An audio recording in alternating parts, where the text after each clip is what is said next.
स्वागत है आपका चैनल डू द लॉ पे।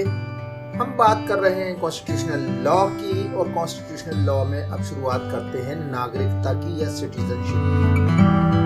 तो हर देश उन शर्तों को निर्धारित करता है जिनके तहत वे व्यक्तियों को अपने नागरिक के तौर पर मान्यता देता है, सिटीजन के तौर पर रिकॉग्नाइज करता है, और उसको वो जो दिया है उसने अधिकार एज ए सिटीजनशिप उसको वापस भी ले सकता है। एक तरफ तो ये तो हमने राज्य की तरफ से देखा।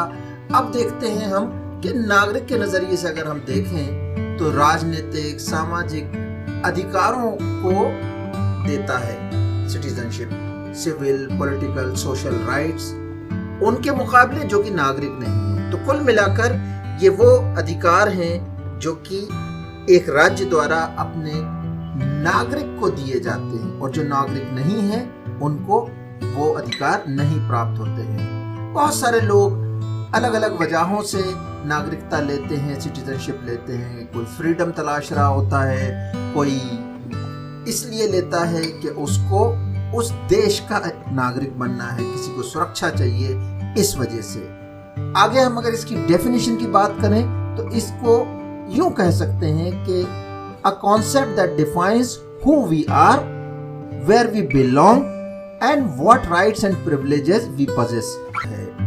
नागरिकता का जो कॉन्सेप्ट है ये हजारों साल पुराना हो चुका है। हालांकि अभी जिस फॉर्म में हमारे पास है उसको अभी कुछ 100 साल हुए हैं, पर नागरिकता अपने आप में जरूर मौजूद रही है।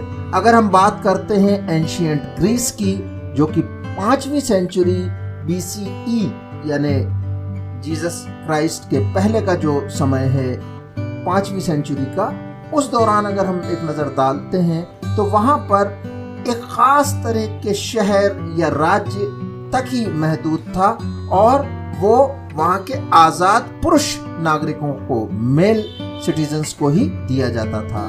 फिर बात आती है रोमन एम्पायर की, जो कि 2nd सेंचुरी BC की बात है। तो ये थोड़ा सा फिर यहाँ पर आकर इसका विस्तार होता है, और ये इंक्लूड करता है फ्री पर्सन्स को रिगार्डलेस ऑफ बर्थ प्लेस और एथनिसिटी, यानी वो भले ही उस पर्टिकुलर राज्य में यानी रोमन एम्पायर में पैदा ना हुए हों, या वो उनकी एथनिसिटी रोमन ना हो, तब भी वो नागरिकता देता था। इसके बाद थोड़ा आगे बढ़ते हैं तो मेडिएवल यूरोप की बात करते हैं, 5वीं सेंचुरी से लेकर 15वीं सेंचुरी तक।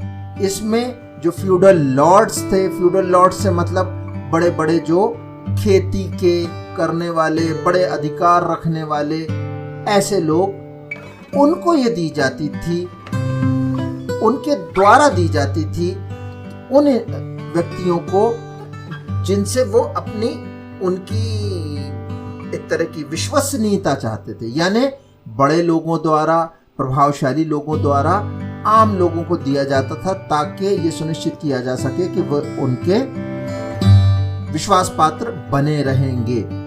इसके बाद बात आती है फ्रेंच रेवोल्यूशन की, 1789 की बात है।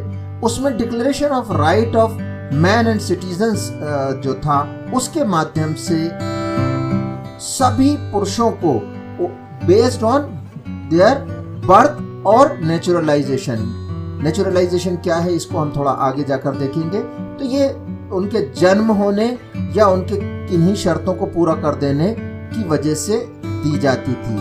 अब बात आती है अमेरिका की, 1776 से 1868 के दौरान वहां पर यानी कि अमेरिका में जो राइट थे वो बर्थ से डिसाइड थे, और पूरे देश के अंदर रहने वाले लोगों को दिए जाते थे। उसकी कुछ शर्तें थी, मगर ये सिर्फ वाइट मैन या सफेद पुरुषों के लिए ही सुरक्षित थे, यानी कि महिलाएं और अपने स्किन के कलर के जो लोग हैं, कलर लोग हैं, या इसको मैं बहुत सामान्य शब्द में कहूँ, जो सफेद गोरी चमड़ी के नहीं हैं, उनको नहीं प्राप्त होती थी।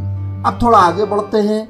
यूरोपियन नेशंस स्टेट 19वीं और 20वीं सेंचुरी में जो यूरोप है उसमें क्या हाल था, तो उसमें कई सारे नेशनलिस्ट मूवमेंट चले, युद्ध हुए, और उन्होंने पूरी तरह से नेशनलिटी के लॉ को बदल के रख दिया। 1945 में यूनाइटेड नेशंस बना और universal declaration of human rights ने अपना अस्तित्व पाया और इसने अधिकारों को, हर व्यक्ति के अधिकारों को प्रभावित किया, देशों को मजबूर किया कि वो अपने यहाँ नागरिकता के नियमों को मानव अधिकार आधारित बनाएं। यूरोपियन यूनियन की बात करें, ये 1993 आया तक है, तो EU 1993 यानी 1993 EU के सिटीजन जो हैं उन सभी को अधिकार दिया गया कि वर्कफोर्स में शामिल हो सकें, यानी यूरोपियन यूनियन के जितने भी सदस्य देश थे उन सब के लोगों को समान अधिकार दिए गए और उनको सोशल और पॉलिटिकल राइट्स भी दिए गए। एक नज़र अगर हम ग्लोबलाइजेशन पे डालते हैं 20वीं और 21वीं सेंचुरी में, तो हमें ये स्पष्ट और समझ में आता है। क्या होता है कि पूरे ग्लोबलाइजेशन का ये जो दौर आया है 20वीं और 21वीं सदी में, इसमें बहुत सारे लोग एक जगह से दूसरी जगह ट्रांसफ़र हुए। मैं शब्द यूज़ कर रहा हूँ ताकि सामान्यतः समझ सकें, अन्यथा माइग्रेशन हुआ है उनका, उन्होंने अपना स्थान छोड़ दिया। बहुत सारे भारतीय जाके कहीं अफ्रीका में बस गए, कहीं यूरोप में बस गए और इसके पीछे बहुत सारे कारण रहे। वो कारण हो सकते हैं कि वो खुद गए थे क्योंकि उनको वहाँ ज़्यादा अच्छी अपॉर्चुनिटी मिली, उनको तत्कालीन शासन ले गया था, जैसे कि द्वितीय विश्व युद्ध या प्रथम विश्व युद्ध के दौरान कई सारे भारतीयों को ले जाया गया, और इसके अलावा इंडस्ट्रियलाइजेशन जब हुआ उस दौरान भी बड़े पैमाने पर लोगों को ले जाया गया थर्ड वर्ल्ड कंट्रीज से यूरोप में, और कई बार थर्ड वर्ल्ड कंट्रीज से एक थर्ड वर्ल्ड कंट्री से दूसरी थर्ड वर्ल्ड कंट्री में। आज की हम बात करें तो ये लगातार सिटीजनशिप का जो कॉन्सेप्ट है इवॉल्व हो रहा है, जहां एक तरफ हमें देश दिखते हैं यूरोप के जहां पर बहुत सरल ढंग से नागरिकता दी जाती है। कई सारे देश हैं जैसे कि न्यूजीलैंड है, कनाडा है, जिनके यहाँ बहुत सरल नागरिकता के नियम हैं। वहीं दूसरी ओर बहुत कठोर नागरिकता के नियम जैसे कि हमें अरब देशों में दिखाई देते हैं वो मौजूद हैं। आइए बात करते हैं कि ऐसे क्या फैक्टर्स हैं जो कि डिटरमाइन करते हैं, निर्धारित करते हैं सिटीजनशिप को। तो सिटीजनशिप के जो डिटर्मिनेंट हैं वो हमारे सामने 5 हैं। पहला है सिटीजनशिप बाय फैमिली। अब इसमें यह है कि कोई एक या दोनों पेरेंट यानी माता पिता जिस देश के नागरिक हैं वहां बच्चे को ऑटोमेटिकली नागरिकता मिल जाती है। इसके अलावा दूसरा है सिटीजनशिप बाय बर्थ। इसमें some person for some reason अगर किसी एक जगह जन्म लेता है तो वो उस देश का नागरिक बन जाता है। सिटीजनशिप बाय मैरिज यानी कई सारे देश ऐसे हैं जो कि उनके देश के नागरिकों से शादी करने वाले व्यक्ति को नागरिकता प्रदान करते हैं, यानी लड़की कंट्री ए की नागरिक है और उसकी शादी अगर किसी लड़के से हुई है तो वो लड़का भी कंट्री ए का नागरिक बन जाएगा, या इसका उल्टा हो यानी कि लड़का उस देश का हो और लड़की दूसरे देश की, तब भी ऐसा हो जाएगा। नेचुरलाइजेशन। अब नेचुरलाइजेशन चौथा तरीका है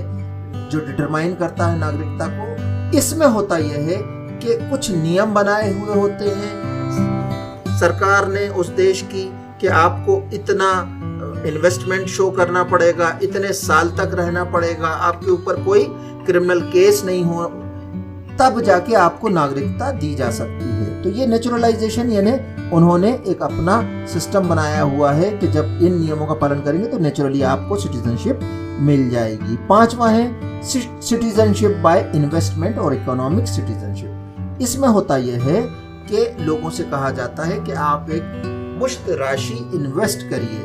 ये ज़्यादातर स्पेन और कई सारे यूरोपियन देशों में है, जर्मनी में है, पुर्तगाल में है, जहाँ पर कि आप इन्वेस्ट करते हैं और नागरिकता आपको मिल जाती है, चूँकि आपने उतनी राशि जितना कि उनको उस नियम में लिखी हुई है देश के, वो आपको जमा करनी होती है। तो दोस्तों ये एक नज़रिया था नागरिकता के प्रति हम देखना चाहते थे। अगले वीडियो में हम बात करेंगे कि भारत में नागरिकता के नियम किस तरह से डिफाइन है, कौन कैसे भारत में नागरिकता पा सकता है, कौन भारत का नागरिक होता है। Thank you very much. देखते रहिए हमारे वीडियोस को और अपने फीडबैक से बताइए हम इसको